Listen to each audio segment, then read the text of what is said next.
Одбојкарите на Лешок постигнаа историски успех со пласманот во финалето на Купот на Македонија, откако вчера го совладаа Скопски Вардар. Тетовската екипа двата надпревари од полуфиналето ги одигра на домашен терен и сосем очекувано беше далеку подобар противник од Вардар. Лешок двата надпревари ги доби со максимален резултат од 3:0 и втор пат во историјата ќе биде дел од финалниот надпревар од Купот на Македонија. Со оглед на квалитетот на екипата на Струмица, очекуваме дека финалист со нас ќе бидат они, се надеваме на еден добар надпревар. Ние изигравме во првенството со нив еден надпревар. Го добија они, ние бевме преполовени, имаше доста од нашите играчи кои беа повредени, не можеа да дојдат на тој надпревар, но за финалето ќе биде сосема различно. Ви ветуваме како и на цела публика. Се надеваме дека ќе изиграме максимално. Вардар е со една исклучително млада екипа, која што оваа година сме само на собирање на искуство. Сега по тоа собирање на искуство успеавме да собереме, да кажам, и пласман во полуфинале и се заслужено не стигнавме до тука.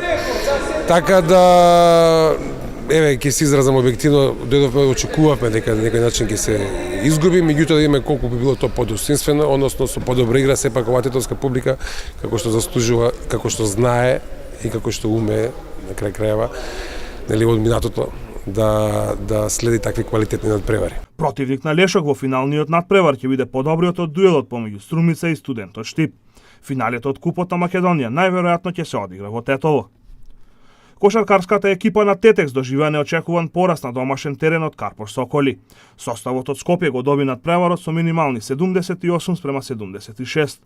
Гостите одлично го започнаа надпреварот и на моменти во првиот дел имаа водство и од 18 поени разлика. Тетекс во првиот дел одигра лошо, направи многу технички грешки, а беа промашени десетина слободни фрлања. Резултатот после првиот дел гласеше 38:26 за Карпош Соколи. Тетовските кошаркари одиграа одлична трета четвртина, во која постигнаа дури 30 поени и за прв пат на надпреварот дојдоа во водство. Во последната четвртина домашните на само 4 минути пред крајот на мечот имаа 5 поени предност, но на крајот се покажа дека тоа не е доволно за победа. Карпош Соколи успе да направи пресврт во последната минута и да забележи победа од 78:76. Со овој пораз Тетекс останува на шестата позиција на табелата со 19 поени. Следното коло кошаркарите на Тетекс ќе имаат тешко гостување во Скопје против составот на Академија ФМП.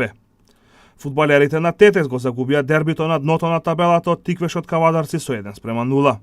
Со овој пораз тетовските фудбалери паднаа на последната позиција на второлигашката табела и им предстои тешка битка за опстанок во лигата. Тетекс одлично го отвори надпреварот. Постојано напаѓаше кон голот на Тиквеш, но не успеа да погоди. Сепак иницијативата на домашните траеше само 15 на минути, пошто главната улога на теренот ја презедоа гостите од Кавадарци. Двете екипи имаа своји шанси во првиот дел, но на полувремето се замина со резултат 0:0. Во вториот дел крилните фудбалери на Тетекс одлично беа затворени и текстилците многу тешко доаѓаа до шанса за гол.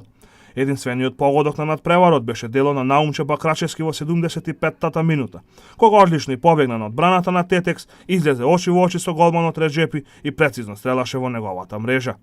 На останатите надпревари од 17-тото коло на втората македонска фудбалска лига беа постигнати следниви резултати. Скопје Академија Пандев 3:2, Новаци Вардар Неготино 1:0, Хоризонт Турново Металург 2:0 и Влазрими Евромилк 1:0. Следното коло екипата на Тетекс гостува во Скопје против Евромилк.